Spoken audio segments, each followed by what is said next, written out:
চট্টগ্রাম নগরের engineers institution মিলনায়তনে চলছে 11 দলীয় ঐক্যের গণভোটের রায় জনগণের সার্বভৌম অভিপ্রায় বহিঃপ্রকাশ শীর্ষক সেমিনার।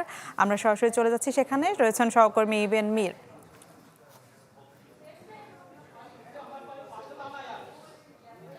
আজকে যে 11 দলীয় জোটের যে সমাবেশ, সেখান থেকে 12 ফেব্রুয়ারি নির্বাচনের গণভোটের যে রায়, সেই রায় বাস্তবায়নই মূলত তাদের মূল দাবি। সেখানে গণভোটের রায়ে ছিল জুলাই সনদ বাস্তবায়ন, আর এছাড়া তাদের যে দাবিগুলোর মধ্যে রয়েছে, তারা আসলে কালক্ষেপণ না করে যেন দ্রুত গণভোটের এই যে দাবি, সেটি যেন বাস্তবায়ন করা হয়।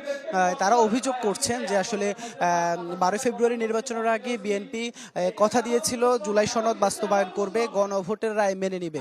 তবে নির্বাচনের পর বিএনপি আসলে সেখান থেকে সরে এসে জুলাইয়ের সাথে বেইমানি করেছে বলে আসলে এখানে যারা 11 দলীয় জোটের নেতৃবৃন্দ আছে তারা বলছেন, অভিযোগ করছেন। তারা বলছেন যদি দ্রুত এই দাবি মেনে নেওয়া না হয়, তাহলে আসলে আরেকটি যে গণ অভ্যুত্থান, আরেকটি যে গণজোয়ার, গণ আন্দোলন, সেটির মুখোমুখি হবে বর্তমান সরকার।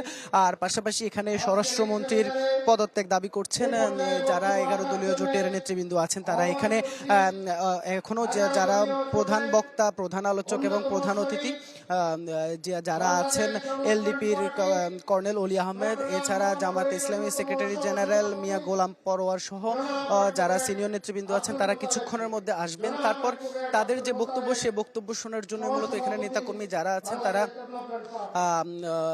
আগ্রহে অপেক্ষা করছেন।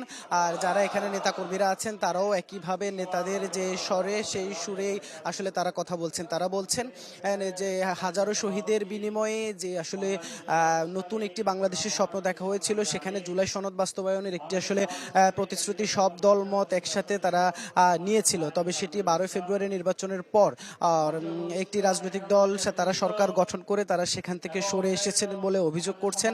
তারা টালবাহানা করছেন, তারা ঘুরিয়ে পেঁচিয়ে বলতে জুলাই সনদ বাস্তবায়ন না করার পথে হাঁটছেন বলে এখানে যারা নেতারা আছেন তারা আসলে অভিযোগ করছেন। আর এছাড়া এখানে নেতৃবৃন্দ যারা আছেন তারা বলছেন যে এই এখনো তারা আসলে শান্তিপূর্ণ যে কর্মসূচি, সেই কর্মসূচির মধ্য দিয়ে আসলে তারা ধীরে ধীরে সাধারণ মানুষকে আবার একত্রিত করে জুলাই সনদ বাস্তবায়ন, গণভোটের রায় বাস্তবায়নের এই যে দাবি, সেটি তারা আসলে আদায় করে ছাড়বেন। তারা কোনো কিছুতে আসলে, যেহেতু হাজারো শহীদ প্রাণ দিয়েছে, যে জুলাই সনদ অর্জিত হয়েছে, সেই জুলাই সনদ বাস্তবায়ন করতে হবে।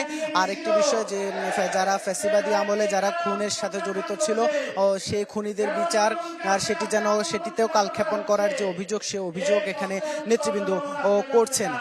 তো আসলে সবকিছু মিলে 11 দলীয় জোটের যে সারা দেশব্যাপী তারা মূলত এই যে কর্মসূচি বাস্তবায়ন করছে, সেখানে তারা তাদের মূল দাবি একটি, জুলাই সনদ বাস্তবায়ন, গণভোটের যে রায়, সেই রায়কে বাস্তবায়ন।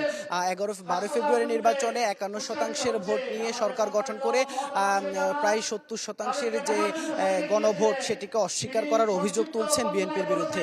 তো এ ছিল মিলা চট্টগ্রাম ইঞ্জিনিয়ারিং ইনস্টিটিউট থেকে 11 দলীয় জোটের যে সমাবেশ, সেখান থেকে সবশেষ। জি ইবেন, ধন্যবাদ আপনাকে। দর্শক, চট্টগ্রামে 11 দলীয় ঐক্যের সেমিনার থেকে যুক্ত হয়েছিলেন সহকর্মী ইবেন মীর।